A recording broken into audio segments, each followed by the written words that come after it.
네. 자, 2부로 남성 갱년기 장애에 대해서 말씀을 드리도록 하겠습니다. 여성 갱년기를 우리가 메노포즈 이렇게 이야기하잖아요. 그런데 이제 남성 갱년기는요, 우리가 남성 호르몬을 뭐라 그러냐면 안드로겐 이렇게 이야기해요. 그래서 안드로포즈 이렇게 이야기해요. 안드로포즈. 자, 남성 갱년기라는 거는 이제 여성 갱년기하고 이제 사실 이거는 옛날에는 잘 없었어요. 근데 이제 요즘은 이제 남성 호르몬이 감소하면서 나타나는 남성 갱년기도 사실 여성 갱년기만 못지않게 여러 가지 문제를 일으키기 때문에 그래서 남성 갱년기라는 용어를 좀 쓰는 거예요. 그래서 이제 나이가 들어가면서 남성 호르몬이 떨어지게 되고 그 여성 호르몬 마찬가지로 남성 호르몬의 어떤 기능들이 떨어지게 되면서 나타나는 증상들. 그래서 이제 남자들은 주로 뭘로 느끼느냐면요. 성욕 감소, 그다음 성기능 장애. 이제 이거를 먼저 제일 이제 걱정을 많이 하는 거죠. 그러면서 그와 동반돼 가지고 이제 감정 변화, 그리고 이제 지적 능력이라는 공간 지각력의 감소, 그 다음에 우울감, 피로감 이런 게 오게 되고요. 그리고 마찬가지로 여자들 마찬가지 근육량이 감소하게 되고, 그리고 어떻게 되냐면 남자들은 이제 살이 쪄요. 물론 여성들도 폐경이 오면 살이 찌거든요. 배가 나오잖아요. 그러니까 남자는 더 심하지. 그래서 남성 내장 지방이 증가하게 되고 체모가 감소하게 되고 또 골다공증이 감소. 그러니까 여성만큼 심하지 않지만 골다공증도 올 수 있다는 거예요. 그러니까 이런 여러 가지 증상을 가지고 남성 갱년기다 이제 이렇게 이야기를 하는 거예요. 그래서 생각보다 남성 갱년기 환자가 많아요. 그래서 40대 이후에서 한 30%의 비율로 나타난다는 그런 이야기가 있어요. 꽤 높죠? 꽤 높다요. 꽤 높아. 그래서 우리 이런 오해가 있어요. 남성이 여자보다 건강하다? 어떻게 생각하십니까? 노입니다. 그죠? 노. 남자는 남자로 태어나가지고 사실 불쌍하게 많아요. 죽을 때까지 저 자식 먹이 살려야 되잖아요. 물론 그걸 안 하는 남자도 있긴 있지만 그렇기 때문에 그걸 핑계로 해가지고 밖에 나가가지고 자기가 좋아하는 거, 자기 좋아하는 거 우리 몸에 나쁘잖아요. 그죠? 지가 좋아하는 거 다, 속된 말로 다 드시잖아요. 그러니까 그런 것 때문에 결국 뭐냐 보시면요. 40대의 남성 사망률이 여성의 3배. 그래서 이게 사실은 우리가 40대에 보면 남성 갱년기가 동반되잖아요. 이거 같이 가는 경우가 많아요. 그래서 남성 갱년기가 요즘은 더 각광받고 있는 거라고 보시면 돼요. 그래서 40대 이후 사망률이 여성의 3배가 되고요. 아시다시피 여성들이 남자보다 평균 수명이, 그러니까 지금 이 자리에 보면 여성분들이 저보다 더 오래 삽니다. 나는 100살까지 살 거야. 100에 똥칠은 안 하고 100살까지 살 겁니다. 자, 그래서 남성 갱년기는 보통 한 40대 이후부터 남성 호르몬인 안드로겐이 감소하면서 나타난 여러 가지 건강상의 문제를 가지고 남성 갱년기라고 이야기를 하고요. 이게 노화를 촉진시키고요. 신체 저항력이 확 떨어지는 거예요. 그래서 보시면요. 40대, 50대에는 한 30% 정도 나타나는 데 비해서 60대에는요. 40% 정도가 남성 갱년기 증상이 나타나요. 그래서 안드로겐 하는 거는 뭐냐면 남성 호르몬인데요. 이제 아시다시피 대표적인 남성 호르몬이 뭐죠? 테스토스테론이죠. 그리고 우리 배웠잖아요.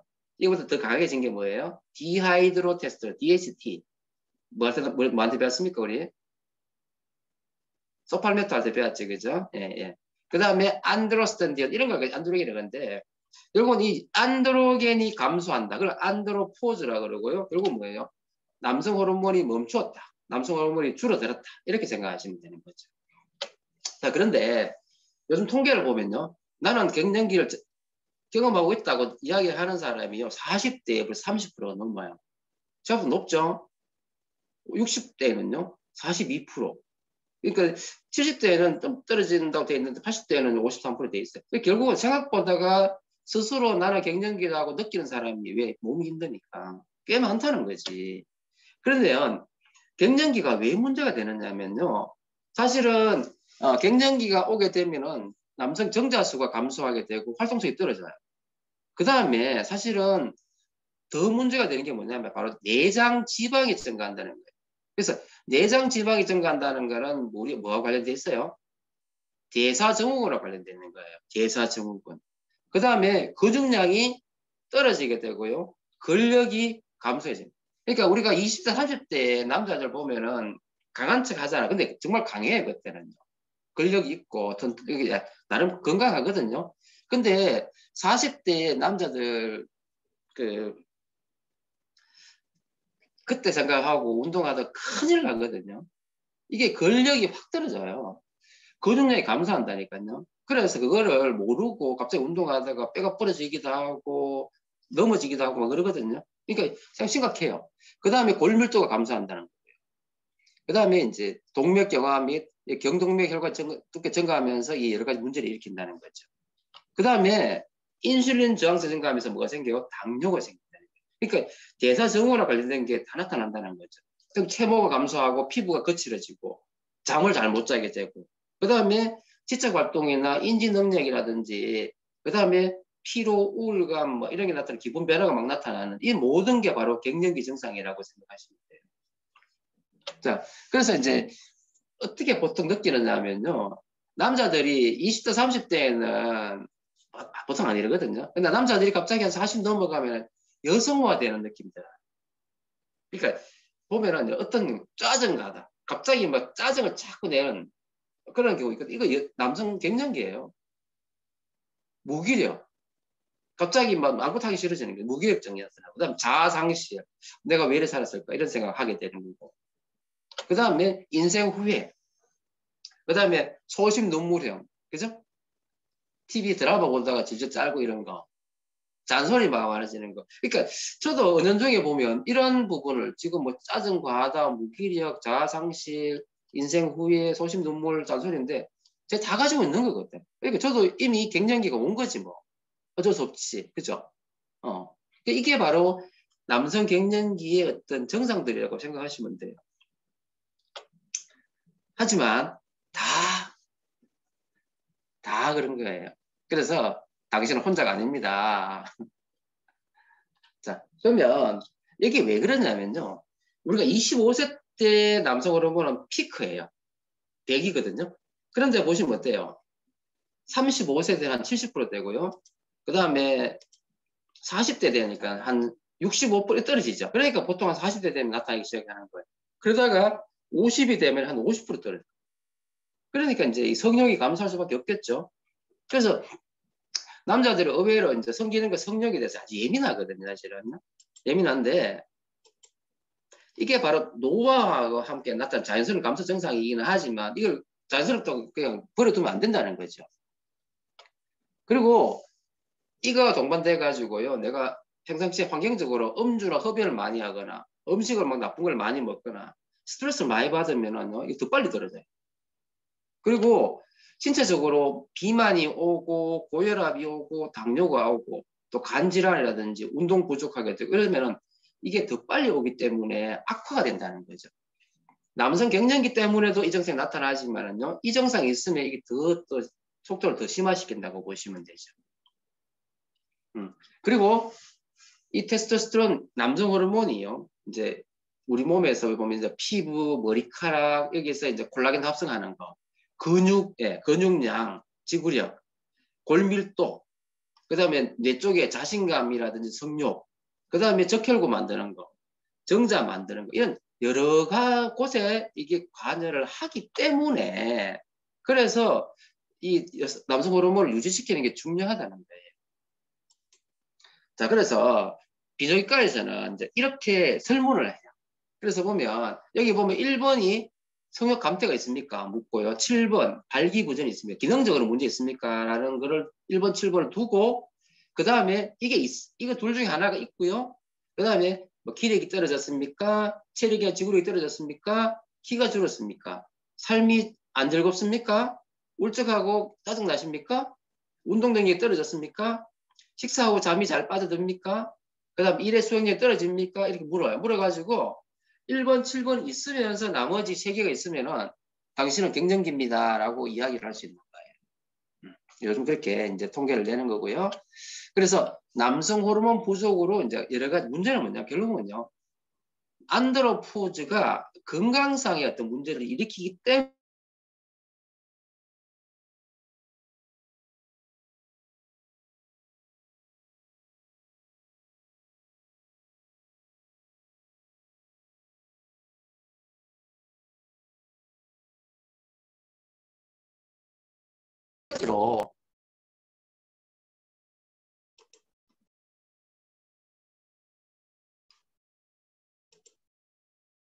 마찬가지로 이 테스토스테론과 관련된 건강성의 문제가 바로 뭐냐면요. 바로 이것들이라. 그러니까 이 전부 다 뭡니까? 대사증후군이죠. 보시면 테스토스테론이 떨어지게 되면요. 당뇨병이 2.3배 늘어나요. 심혈관 질환이 2배 늘어나고요. 그러면서 고혈압과 고지혈증이 1.6배 늘어나게 되고 그 다음에 우울증과 같은 만성질환들이 1.7배 늘어난다는 거죠. 그러니까 이건 사실 여성 호르몬이 떨어져도 나타나는 거하고 비슷하잖아요. 남성 호르몬은요. 이게 40대부터 빨리 진행되기 때문에 그래서 40대에 갑자기 사람들이 적사하는 이유가 다 이런 거하고 관련돼 있어요. 사실. 그래서 이런 걸 알기 때문에 이제 비뇨기과에서 남성 호르몬 안드로포즈가 되면 주사나 경구나 뭐 연고 패치 같은 이런 호르몬 요법을 사용하는데요. 여성 호르몬보다가 부작용이 더 많아요. 그래서 적극적으로 치료하지를 못해요. 그 대신에 뭐하라 그래요? 그 대신에 이거라 그래요. 살 빼세요. 술 드시지 마세요. 금연하세요. 그죠? 식사 조절하시고 운동하세요. 이런 걸 사실 이게 더 중요한 거야. 그러니까 저도 왜 그렇게 싫어하는 운동을 하느냐. 남성 갱년기를 이겨내는 제일 중요한 방법이 운동이에요. 그리고 식이 조절하고 그죠? 뭡니까? 다이어트를 하는 게 그렇게 중요하다는 거죠. 그러면서 뭐야?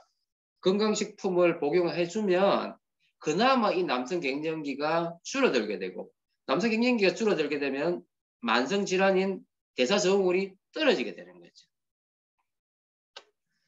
자, 그래서 이런 까다로운 전제 조건 하에서 남성 호르몬을 쓸 수는 있지만 이거 쓰는 것보다는 이런 식이 조절이라든지 운동하는 게 더 중요하다. 그래서 남성 호르몬을 감소하게 되면 여러 가지 만성질환이 늘어난다.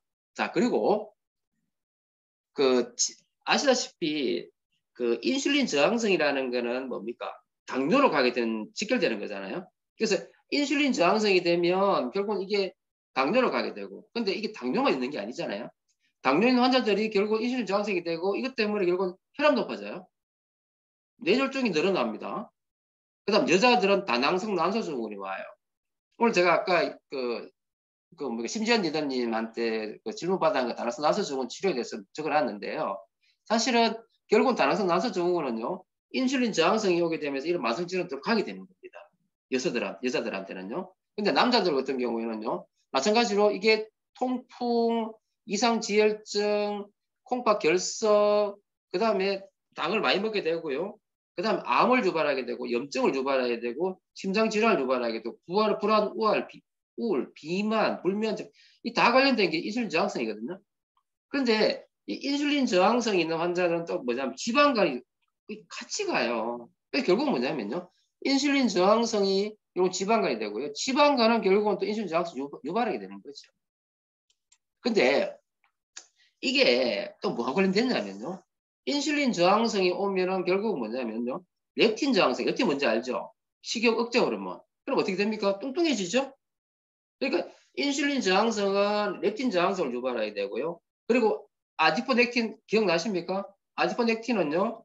지방세포에서 나오는 긍정적인 호르몬이라고 그랬어요. 아디포넥틴이 나오게 되면은요. 근육량을 높이게 되고 지방세포, 그러니까 지방세포가 나오기는 하지만 긍정적인 어떤 그런 거기 때문에 이게 혈압을 떨어뜨리고 근육량을 높이고 뼈를 튼튼하게 하고 뭐 이런 거거든요. 그리고 인슐린 저항성을 낮춰주는 이런 역할을 하는 게 아디포넥틴인데 이 아디포넥틴을 만드는 게 바로 뭐냐면요. 테스토스테론인 거예요.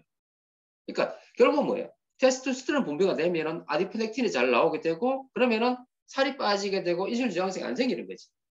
근데 역으로 테스토스테론이 감소하게 되면요. 아디포넥틴이 안 나오니까 살찌는 거지. 렙틴 저항성.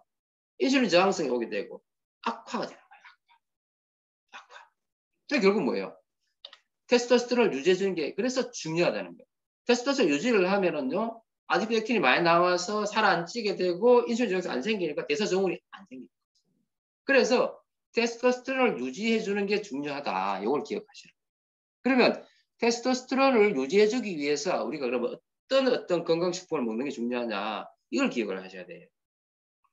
그러면 뭐다? 남자들은, 특히 남자들은 이런 걸 드셔야 됩니다.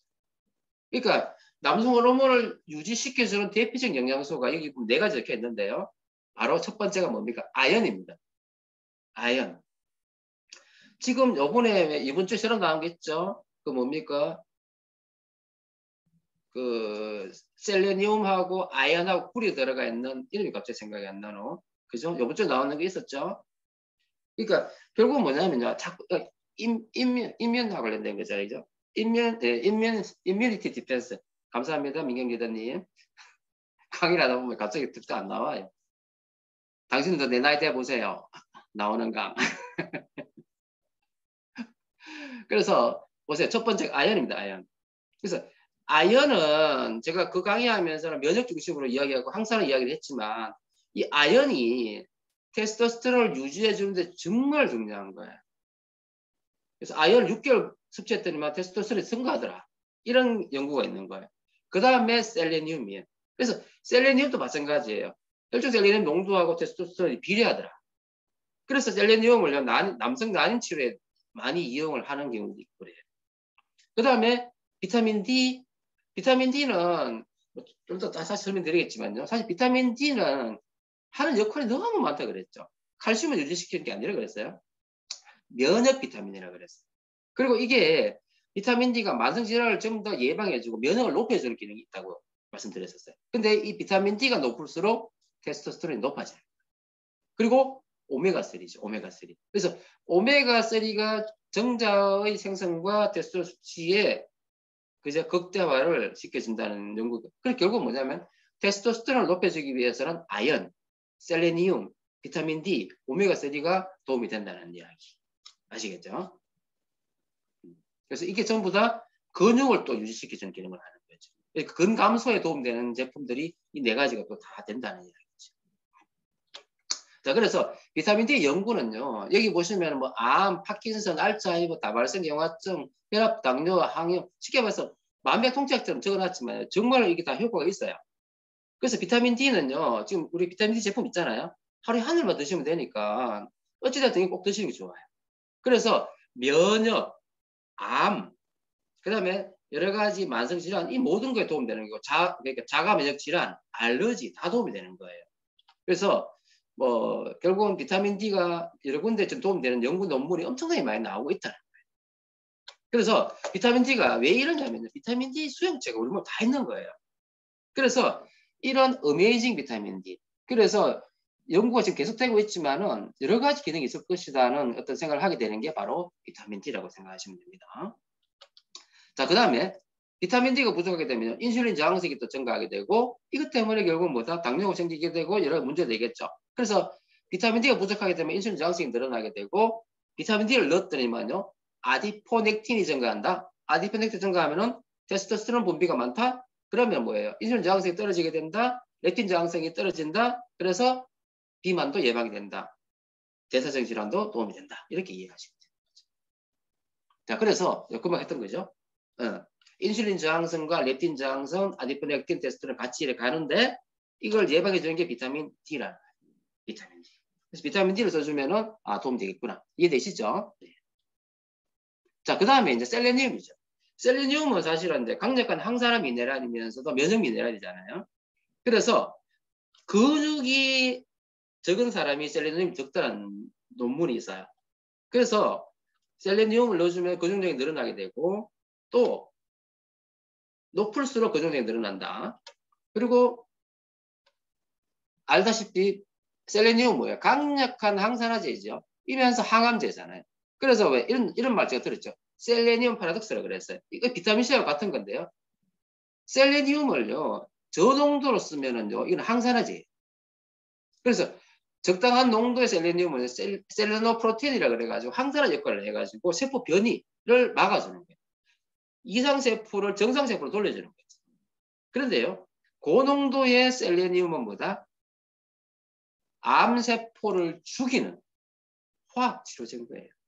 암세포 속에서 야를 폭탄을 만들어 야를 죽여버려요. 그래서 이걸 가지고 셀레니움 파라독스. 그러니까 저농도는 항산화제, 고농도는 산화 촉진을 통해 가지고 암을 죽여버려요. 비타민 C도 똑같아요. 그걸 가지고 비타민 C도 리독스 뭐 하는 거 있죠. 예, 그런 개념으로 이해하시면 돼요. 그래서 알려졌지만 비타민 C하고 셀레니움은요, 암 치료에 도움이 되는 걸로 지금 인정받았다는 말이죠. 아시겠죠? 네, 그래서 다시 정리하면은요, 테스토스테론을 높여주기 위해서는 뭐가 어떻게 있더라?